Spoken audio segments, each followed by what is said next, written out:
Sejam bem-vindos, bem-vindas, queridos e amados alunos e alunas do curso Mater Dei de Teologia Bíblica e Doutrinal. Nós hoje agora vamos dar continuidade nesta sexta aula do assunto do tema do direito canônico que começamos na quinta aula, na aula anterior. Nós vamos concluir esse assunto. E para tanto vamos pedir a Deus as luzes necessárias para o entendimento e aprendizagem desta matéria para nós. Em nome do Pai, do Filho e do Espírito Santo. Amém. Senhor Deus, fazei que nós, vossos filhos, que buscamos conhecer mais os vossos ensinamentos, cresçamos na nossa fé e no vosso conhecimento, para que possamos adorar-vos e amar-vos como vós mereceis. Por nosso Senhor Jesus Cristo, na unidade do Espírito Santo. Amém. Em nome do Pai, do Filho e do Espírito Santo. Amém. Então, continuando, nós terminamos de falar na aula anterior sobre o Código Pio Beneditino. Agora nós vamos falar sobre o atual Código de Direito Canônico. Vejam bem, na primeira metade do século XX, houve duas guerras que nós chamamos de mundial, a Primeira Guerra e a Segunda Guerra Mundial. E deram-se grandes transformações históricas sociais que trouxeram a necessidade de reformar as leis canônicas, adaptando-as aos novos tempos e adequando-as à nova mentalidade e às necessidades dos fiéis. A lei ela tem que se adaptar às realidades e às necessidades das pessoas. Era, pois, necessário reformar o corpus, ou seja, o código vigente das leis canônicas publicadas em 1917, que foi o Codex Iuris Canonici de 1917, o Código Pio Beneditino.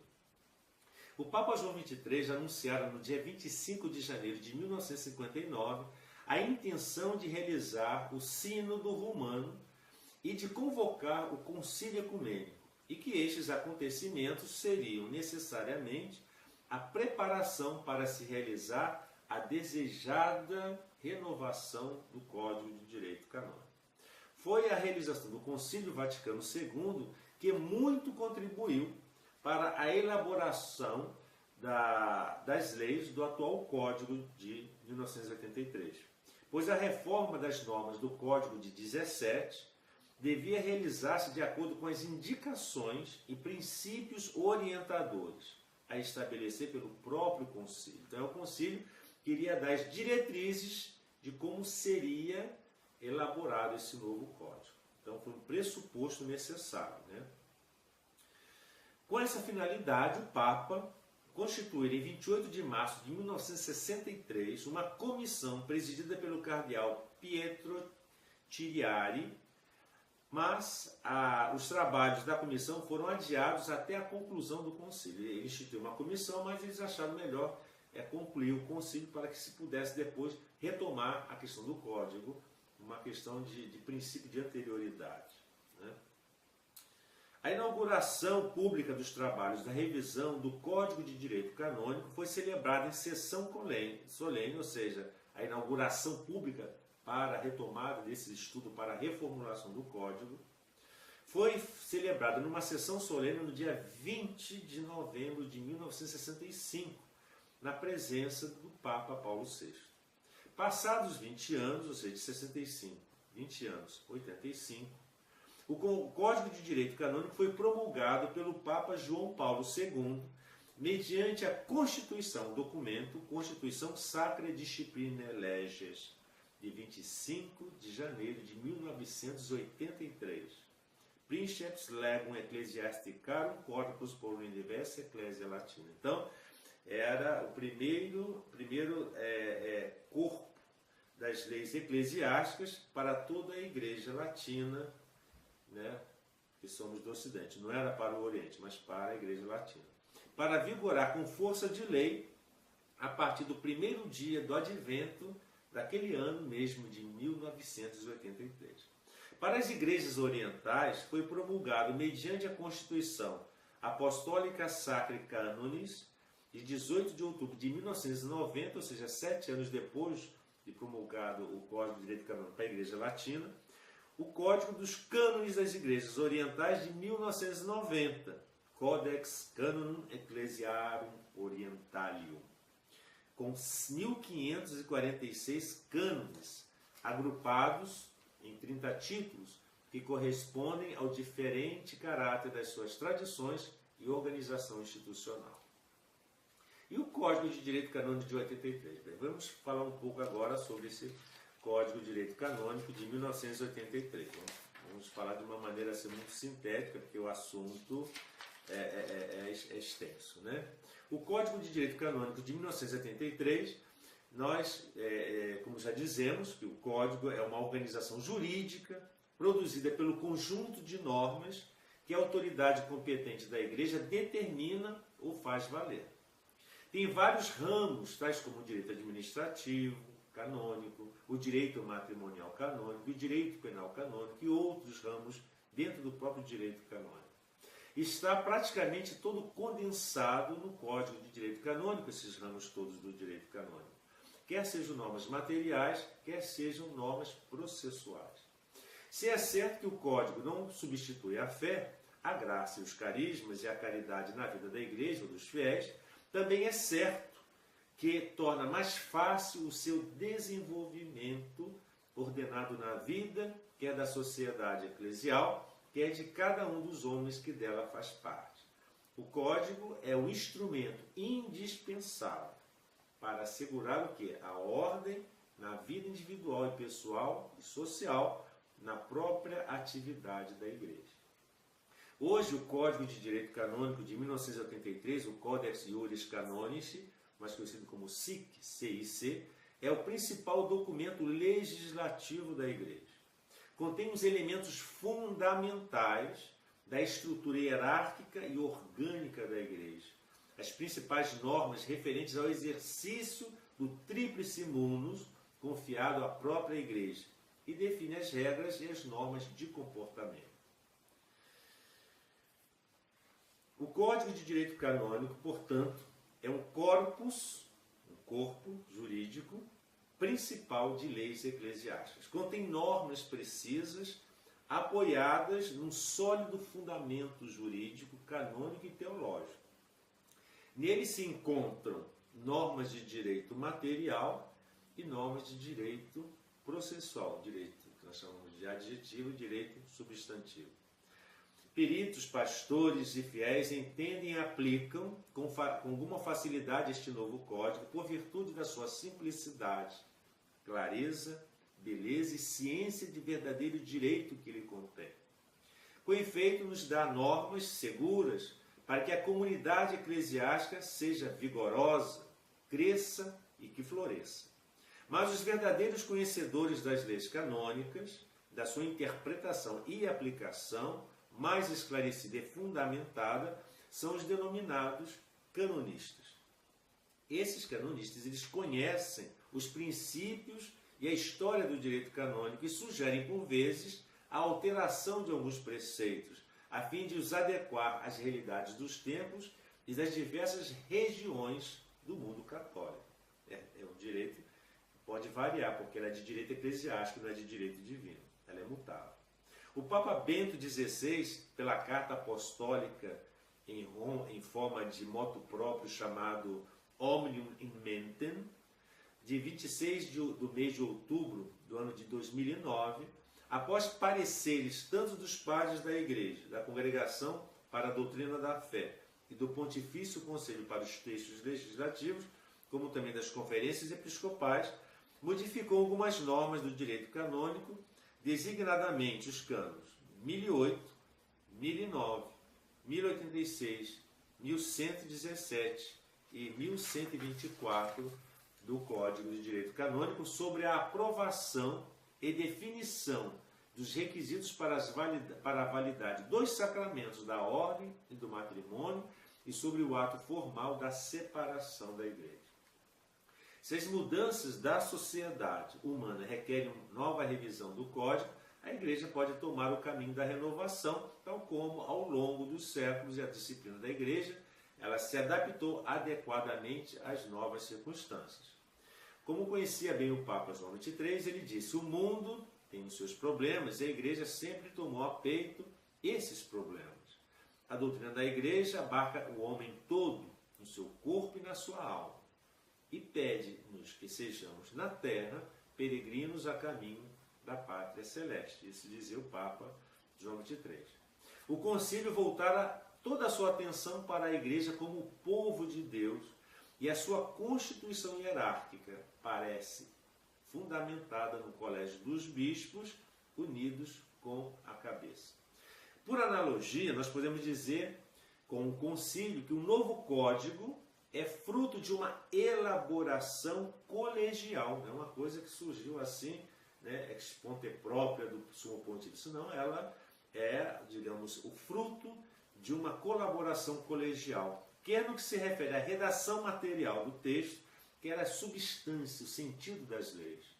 Com efeito, para, além dos peritos, especialistas em doutrina teológica, em história e, sobretudo, em direito canônico, recrutados de todas as partes do mundo, foram convidados a colaborar na preparação do novo código os bispos, os episcopados, os dicastérios da Cúria Romana, as universidades e as faculdades eclesiásticas e a União Geral dos Superiores Gerais.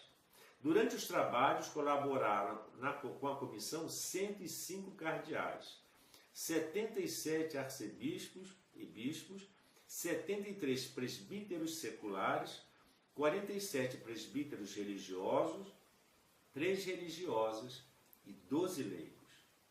Distinguiram-se na comissão preparatória do Código, como oficiais da comissão, consultores e colaboradores nos vários grupos, o cardeal Pietro Tiriati, o cardeal Péricles Felitti, o cardeal Tiago Violardo, o padre jesuíta Raimundo Bidagor, Dom Rosário Castilho Lara e Monsenhor Guilherme Ontlin.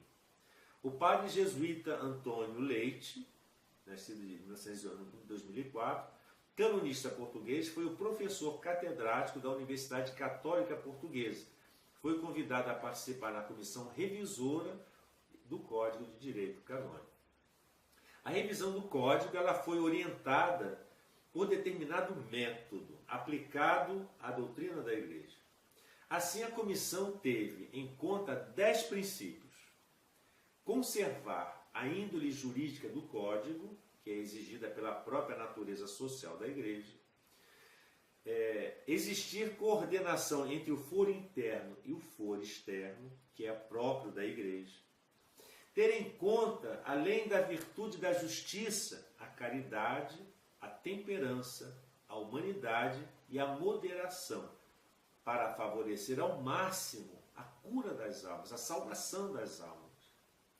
Tornaram-se ordinárias as faculdades acerca da dispensa das leis gerais, para aparecer de modo mais positivo o munus dos pastores. Atender ao princípio da subsidiariedade, defendendo também a conveniência e necessidade de prover a unidade. Definir adequadamente e tutelar os direitos das pessoas por causa da igualdade fundamental de todos os fiéis e da diversidade dos ofícios e das funções. Conservar a índole territorial no governo eclesiástico. Serem as penas no foro externo geralmente ferende sententia, ou seja, através de processo judicial, e só reduzidos casos e contra delitos gravíssimos, as pene late sententia, ou seja, automáticas. Assentar a sistematização do Código só depois de toda a obra terminada. E nós podemos ver que o Código de 83 ele é definido como o Codex Iuris Canonici, e ele está dividido, ele é feito com 1752 cânones, redigidos em fórmulas breves e harmoniosas, sistemados em 7 livros, a saber, quais são esses livros? Das normas gerais, do povo de Deus, do munus de ensinar da Igreja, do munus santificador da Igreja, dos bens temporais da Igreja, das sanções da Igreja e dos processos. Quais são os títulos que constam nesse novo código? Bem, no livro 1, o Código de Direito Canônico, ou seja, das normas gerais, divide-se em 11 das leis eclesiásticas, do costume, dos decretos gerais e das instruções, dos atos administrativos singulares, dos estatutos e regulamentos, das pessoas jurídicas e físicas, dos atos jurídicos, do poder da igreja, dos ofícios eclesiásticos, da prescrição e do cômputo do tempo. Agora, o código ele não nos dá uma definição de lei, mas dá noção de decretos gerais e de instruções nos cânones, né? Ela tem momentos que ela também é doutrinal, né? Ela tem cânone que especifica e define o entendimento, né? Por exemplo, o cânon 29, ele diz o que são os decretos gerais. Ele diz, cânon 29, os decretos gerais com que o legislador competente estabelece prescrições comuns para uma comunidade capaz de receber leis, são leis propriamente ditas e regem-se pelas prescrições dos cânones relativos às leis. E também define no cânon 34, parágrafo 1º, que são instruções. As instruções que explicitam os preceitos legais e desenvolvem e determinam o modo como eles se deve observar, são feitas para uso daqueles a quem pertence dar execução e às leis, e obrigam-nos nessa execução. Emite-as legitimamente dentro dos limites da sua competência que tem poder executivo. Né? Fala mais sobre a questão das ordenações, das instruções, etc. Né? Agora, no direito existem também os atos. Né? Quais são os atos? Né? Por exemplo, o ato de promulgação. A promulgação, o que é um ato de promulgação? É o ato pelo qual o superior propõe uma lei à comunidade em forma obrigatória, em forma cogente, que a todos têm que estar submetidos. Trata-se de um ato público e necessário, o ato de promulgação, pois só assim a lei manifesta a sua legitimidade e a sua existência. Então, se a pessoa não tem conhecimento, se o ato não é promulgado, uma norma não é promulgada, ela é caduca, ela perde a sua essência de cogência, de obrigação, porque ela tem que ser, né, publicada. Né? Depois de promulgadas pela autoridade competente, as leis entram em vigor 3 meses depois da publicação, a não ser que pela natureza da matéria obrigue imediatamente ou na própria lei se determine especial e expressamente uma vacância mais breve ou mais longa daquela norma. O cânon 8º, no seu parágrafo 1º, diz o seguinte: as leis eclesiásticas universais promulgam-se pela publicação no boletim oficial da Acta Apostolis Sedis, a não ser que, em casos particulares, tenha sido prescrita outra forma de promulgação, e só então entra em vigor 3 meses após o dia indicado no número das actas, a não ser que, pela natureza da matéria, obrigue imediatamente, ou na própria lei, se determine especial e expressamente uma vacância mais breve ou mais longa. Né? A interpretação autêntica. A lei, quando ela é promulgada, quando ela é sistematizada, ela é redigida, ela tem que ser interpretada de forma autêntica. O que significa isso? A interpretação autêntica das leis eclesiásticas está reservada ao legislador. Só ele pode, autenticamente, de autos próprios, só ele pode o quê? Interpretar a lei. O próprio legislador é aquele a quem este confiou o poder de as interpretar autenticamente. O Pontifício Conselho para a Interpretação dos Textos Legislativos é o órgão da Cúria Romana para a interpretação dos textos, né, legislativos. E é órgão da Cúria, é um órgão oficial que foi encarregado pelo Romano Pontífice de fazer a interpretação autêntica dos cânones do Código, respondendo a dúvidas que lhe foram colocadas. Essas interpretações autênticas foram publicadas e promulgadas no Boletim Oficial da Santa Sé, em cumprimento ao preceito contido no cânon 16. E a interpretação literal? Bem, o Código também preceitua sobre a interpretação literal do texto da lei e, em caso de dúvida, o recurso à mente legislatória, ou seja, à mente do legislador. O que ele tinha, qual era o que ele tinha na mente, qual a intenção do legislador ao, né, promulgar aquela lei. A irretroatividade da lei. Bem, as leis referem-se ao futuro e não ao passado, ou seja, não tem efeito retroativo, a não ser que nelas se disponha expressamente acerca de coisas passadas. As leis irritantes e inabilitantes. Bem, as leis em que se estabelece expressamente que o ato é nulo chamam-se leis irritantes, ou seja, elas vão contra o rito, né? Um rito determinado que você vai ver ou não a validade daquele ato. Então, ela estabelece expressamente que o ato é nulo e chamam-se leis irritantes. Aquelas em que se estabelece que a pessoa é inábil chamam-se leis inabilitantes, conforme consta no cânon 10. Existem as leis universais e as leis particulares. As leis eclesiásticas podem ser universais para todos ou particulares, ou seja, para determinado grupo ou indivíduo. As leis universais, elas obrigam os fiéis para quem a elas foram feitas em todo o mundo, ou seja, geral, para todos. As leis particulares obrigam os fiéis a quem as mesmas se destinam em função do território por ele terem domicílio ou quase domicílio, ou no território simultaneamente que ali se encontram, né? Para determinada parte particular, partes. Né? Só os batizados estão obrigados à lei eclesiástica, às leis eclesiásticas. É o cânon primeiro. Só os batizados. Quem não é batizado não está. Quanto às leis divinas, toda pessoa humana deve se sentir obrigada. Seja batizado ou não, mas as leis divinas de Deus valem para todos, sem exceção. Nós temos as leis peculiares, né? Mantém-se em vigor algumas leis peculiares anteriores a 1983, como seja a Sacrosancto Concilium, que foi uma norma que se mantém, né, uma lei peculiar que manteve-se em vigor após o Código sobre a liturgia, bem como as convenções celebradas pela Santa Sé com os estados ou outras sociedades públicas, não obstante as prescrições contrárias deste Código. Também nós temos as leis litúrgicas. O Código, vejam bem, ela não inclui as leis litúrgicas.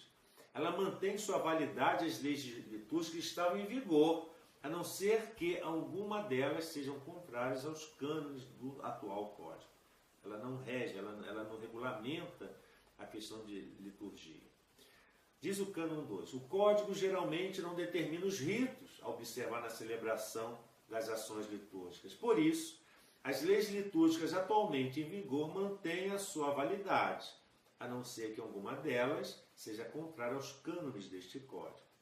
A Constituição do Concílio Vaticano II acerca da liturgia, chamada Sacrosancto Concilium, foi promulgada em 4 de dezembro de 1963. Foi o primeiro documento a ser aprovado pelo Concílio, já no pontificado de Paulo VI. Esse documento, Sacrosancto Concilium, fala sobre a liturgia, é a carta magna da celebração litúrgica para a Igreja Católica do nosso tempo. Veio a permitir a adaptação da vida eclesial ao mundo em mudança. Refere à enculturação, o respeito pelos costumes legítimos locais. Existe também a questão das causas de canonização. O cânon também não inclui, né, no seu bojo, no seu corpo, o processo de beatificação e de canonização, a qual se rege por lei pontifícia particular, salvo quando esta remete para normas de direito universal. Né? A assistência espiritual aos militares, a questão da legislação, né, digamos, castrense canônica. Sobre a assistência espiritual aos militares, trata a Constituição Apostólica Spirituale Militum Cure, de 21 de abril de 1986, porque antes vigoravam nas normas estabelecidas pela Sagrada Congregação Consistorial e constantes da Instrução Solemne Semper, de 23 de abril de 1951. A eleição do Vaticano, do Vicariato Castrense de Portugal, ou seja, quando foi instituído o Vicariato Castrense em relação às Forças Armadas, ou seja, a vida militar em Portugal, consta do decreto de Spirituale Militibus, de 29 de maio de 1966, da Sagrada Congregação Consistorial. Em 29 de maio de 67, a Capelania-Mor das Forças Armadas publicou o decreto sobre os poderes e obrigações canônicas dos capelães.